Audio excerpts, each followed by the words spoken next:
aqui faz parte de um projeto que, juntamente com o historiador Valdir Rampinelli, que é professor lá na Federal de Santa Catarina, nós desenvolvemos, que chama-se Crítica à Razão Acadêmica, e que nós acabamos de publicar o segundo tomo dessa Crítica à Razão Acadêmica, e precisamente se propõe a, essencialmente, fazer uma crítica da universidade brasileira e da educação brasileira.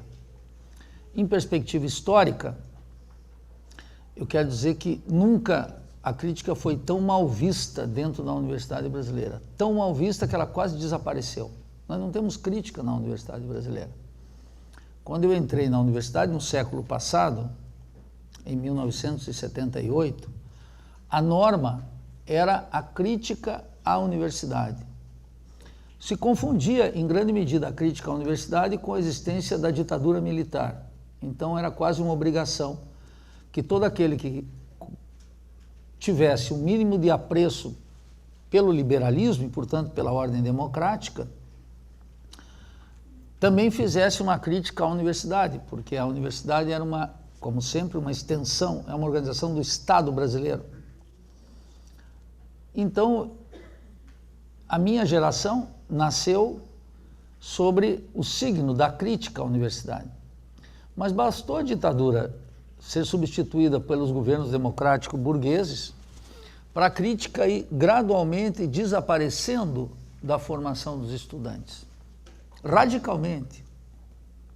Os estudantes, vocês todos, a época que nós estamos vivendo, é uma época em que não existe a crítica à universidade brasileira. Podem buscar. Raros são os trabalhos de crítica à universidade brasileira. No seu olhar, no seu lugar, emergiu um certo orgulho da universidade, e eu me pergunto por quê? De onde vem tal coisa? Porque há uma impostura intelectual, o orgulho da universidade brasileira, e sobretudo da universidade tal como ela está. A universidade atual, ela é uma universidade essencialmente sequestrada pelos acadêmicos e pela burocracia universitária. É uma universidade que está muito longe daquilo que o Darcy Ribeiro chamou uma universidade necessária. Uma universidade necessária é aquela universidade que enfrenta o subdesenvolvimento, a dependência, que é o que, em última instância, nos caracteriza. De tal maneira que uma universidade que fica o tempo inteiro orgulhosa do academicismo é uma universidade miserável. É a universidade que nós temos. Essa é a universidade brasileira. Pouco importa se cada um de nós, como professores, e vocês como estudantes, fazemos o melhor, aquilo que julgamos o mais adequado, um esforço supremo nas nossas atividades para melhorar.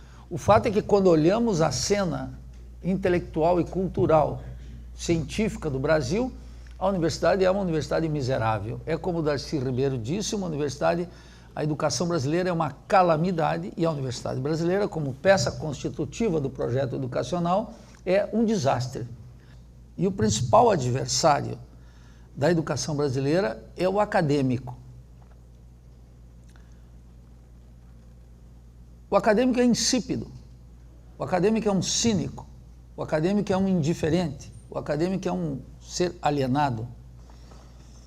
E é por isso que eu intitulei essa breve exposição entre o intelectual e o professor na Revolução Brasileira.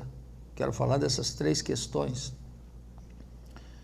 E precisamente o professor e o intelectual, porque é, se for levado a sério, o crítico do acadêmico. É muito difícil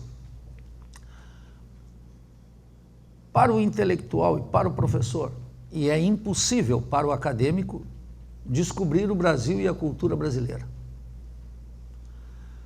O acadêmico é essencialmente um repetidor de autores alheios, de autores que eles mal dominam, de autores que eles não conhecem a função originária do projeto intelectual e que é fruto de 300 anos de colonialismo e 2 séculos de dependência. E descobrir o Brasil nesse contexto não é uma tarefa banal. Descobrir a cultura brasileira é fundamental, porque essa cultura brasileira ela, e descobrir o Brasil como projeto, ele está lutando permanentemente contra essa pressão dos países imperialistas e sua tremenda indústria cultural, seu projeto científico, seu projeto educacional que termina determinando o nosso cotidiano aqui em sala de aula. O acadêmico é, portanto, um ser que professa o seu apreço por uma espécie de cosmopolitismo. Ele gosta de andar na moda. A moda não é uma moda qualquer, é a moda dos países centrais. Então ele tem que estar permanentemente iniciado no último autor francês de moda, no último autor alemão de moda, no último autor inglês de moda e, sobretudo, agora no último autor estadunidense de moda. E vocês estão tarados por receber um convite para ir para uma universidade, para a Universidade de Duke, para a Universidade de Yale, para a Universidade de Harvard, qualquer, ou Sorbonne, qualquer universidade dos países metropolitanos, passar uma temporada lá. Eu denuncio sempre, não teve programa mais imbecil, mais colonizado do que o Ciência Sem Fronteiras, apresentado como simpático. Que era aquilo? Era uma introdução, pois vamos passar 6 meses lá, que é um mega sistema de seleção dos países metropolitanos. Harvard faz seleção de alunos em São Paulo, percebe?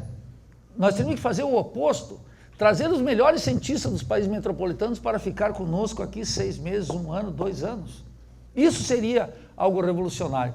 Mandar nossos alunos 6 meses para lá é mandar o nosso talento, que é captado por um sistema de bolsas, um sistema de incentivos, um sistema de contratação, um sistema de seleção que os países centrais têm. Olhem o nosso talento e nós entregamos de graça, ainda financiado pelo governo brasileiro. Ocorre sempre que esse impulso modernizador acaba fazendo aqui aquela fórmula impecável de André Gunder Frank, que é desenvolver o subdesenvolvimento. E é por isso que a gente convive aqui o tempo inteiro com impulsos modernizadores que terminam sempre resultando no aprofundamento do subdesenvolvimento. Por mais intensa que seja a modernização no Estado, na economia e na cultura, nós estamos sempre como o lado escuro do azul, cada vez mais com esse sentimento de fracasso e essa incapacidade de acompanhar de fato os países centrais. Como se fosse possível aqui criar um mundo tal como vemos lá. O sujeito não entende que o mundo aqui é assim exatamente porque o mundo lá é daquele jeito.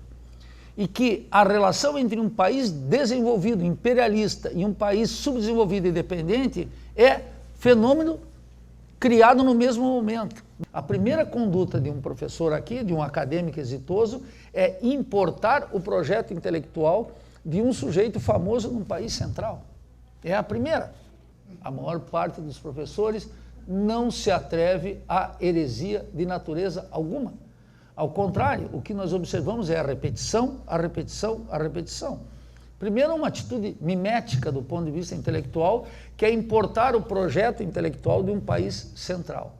Seja ele John Rawls, seja ele Habermas, seja ele Norberto Bobbio, seja ele o que for. Veja que contraste nós temos como professores. Bons salários quando comparado com o povo brasileiro. Nós temos assegurado o nosso emprego, nós temos liberdade de cátedra e a regra entre nós é o bom comportamento e a repetição que se assemelha a um campo de ovelhas.